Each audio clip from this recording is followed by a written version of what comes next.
গরু মুরগির দিন শেষ, এখন চলে এসেছে মাছের ডিমের বিরিয়ানি। আসসালামু আলাইকুম, আমি মালিহা ইসলাম। মাঝে মাঝে নিজেকে কেকা ফেরদৌসি মনে হয়। আসলে আমাদের বাঙালিদের প্রত্যেক ঘরে ঘরে একটা কেকা ফেরদৌসি আছে। তো যাই হোক, আজকে আমি একটা নিউ রেসিপি বানাবো, সেটা হচ্ছে মাছের ডিমের বিরিয়ানি, যেটা আমি কখনোই বানাইনি। তো যার জন্য এখানে আমি পাঙাশ মাছের ডিম নিয়ে নিয়েছি। পাঙাশ মাছের ডিম আমার এই প্রথম খাওয়া, তো আমি পাঙাশ মাছের ডিম নিয়ে প্রথমে ভালোভাবে লবণ, হলুদ, মরিচের গুঁড়া এবং একটু লেবু দিয়ে মেরিনেট করে রেখে ভেজে নিব। ভালোভাবে ভেজে নিতে হবে। ভেজে নেওয়ার পরে আমি এগুলোকে তুলে রাখবো। তারপরে আমি এখানে প্রেশার কুকারে যেহেতু বিরিয়ানি রান্না করব, আমি প্রেশার কুকারে তেল দিয়ে পেঁয়াজ দিয়ে দিলাম। আমি একটু লবণ এবং চিনি দিয়ে পেঁয়াজের বেরেস্তা করে নেব, ভালোভাবে লাল করে ভেজে নেব। আর এখানে টমেটো, আদা, রসুন বাটা দিয়ে দিব। তারপরে আমি এর মধ্যে মরিচের গুঁড়া, তারপরে সামান্য জিরার গুঁড়া দিয়ে ভালোভাবে নাড়াচাড়া করে মশলাটাকে কষিয়ে নেব। তারপর আমি এর মধ্যে টক দই দেব। আমি এখানে 1 টেবিল চামচ বা 3 চা চামচ টক দই ব্যবহার করেছি।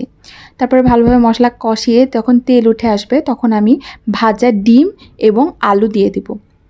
ভাজা ডিম এবং আলু দেওয়ার পরে আমি এটাকে ভালোভাবে নেড়ে নেব। আমি ডিমটা ভেজে নেওয়ার কারণ হচ্ছে, আমি যদি ডিমটা ভেজে না নিতাম তাহলে ডিমটা ভেঙে যাওয়ার একটা সম্ভাবনা ছিল, যার জন্য ডিমটাকে আমি ভালোভাবে ভেজে নিয়েছি। তারপরে এই তো ভালোভাবে ডিমটাকে কষিয়ে নিতে হবে, যাতে ভিতরে মশলাপাতি ভালোভাবে ঢোকে। আমি একটু ঢেকে নেড়ে চেড়ে কষিয়ে নিচ্ছিলাম। বাস, এই তো আমার ঝোলটা যখন একটু শুকিয়ে আসবে, তারপরে আমার এই ডিমগুলো আমি উঠিয়ে নেব। তারপরে আমাদের বাসায় এক বুড়া বাচ্চা আছে, সে আমার রান্নায় বিশ্বাসই করে না।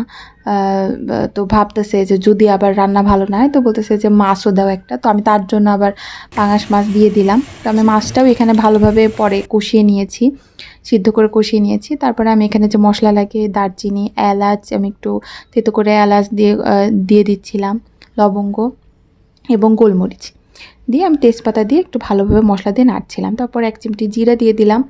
জিরা দিয়ে দেওয়ার পরে আমি এটাকে ভালোভাবে নাড়াচাড়া করব। তারপরে আমার ধুয়ে রাখা পোলাও চাউল আমি দিয়ে দিব। আমি এই চাউলটা ধুয়ে পানি ঝরিয়ে রেখে দিয়েছিলাম। তারপরে আমি এটা দিয়ে ভালোভাবে নাড়াচাড়া করে দিব। চলুন, এর সাথে আপনাদের প্রেশার কুকারে পোলাও রান্নার রেসিপিটাও শিখিয়ে দিই। যতটুকু আপনি চাউল নেবেন, ঠিক সমপরিমাণ আপনি পানি নেবেন। এটা নর্মাল পানি হবে, কোনো গরম পানি না। এটা দিয়ে আপনি একটু কাঁচামরিচ দিয়ে জাস্ট ঢেকে দিব। এতেই একদম ঝরঝরা পোলাও হয়ে যাবে, একদম পারফেক্ট পোলাও রান্না হয়ে যাবে খুব অল্প সময়ের মধ্যে।